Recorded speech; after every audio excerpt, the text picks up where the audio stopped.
Hi friends, I'm Miss Amy from the Innisfil Idea Lab and Library. Today I've got a craft idea that's great for building letter recognition and also creates a stylish, personalized piece of decor. We're going to be making yarn-wrapped letters. All you're going to need is, of course, some yarn. Hopefully you've got some left over after your finger knitting with Laura. We'll also need cardboard, scissors, a pencil, and some glue or some tape will work too. To get started, we of course need a letter.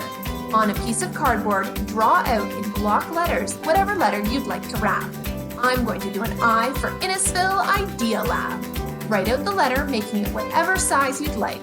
Large letters require more yarn, while smaller letters require more dexterity or fine motor skills. Once you have your letter cut, you can paint it first if you'd rather have a pop of color as your base, but I know I can wrap my yarn pretty tightly, so I'm not going to bother. Using your glue or tape, secure one end of your string to your letter.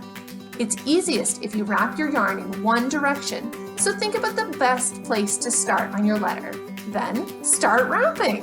It doesn't have to be super neat, and you can always wrap multiple layers. And as you wind the yarn, you can push it down to the bottom of the letter to keep the wraps closer together.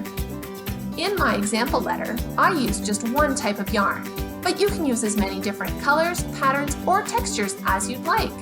Just knot the two types of yarn together and then continue wrapping. When you reach the end, use a bit of glue or tape to secure the yarn to your letter. Then, cut the yarn, tuck the tail in, and there you have it! Yarn-wrapped letters are perfect for a rainy day and make a great calm-down activity as well. Share with us your yarn-wrapped letters, and we'll see you next time. Bye-bye!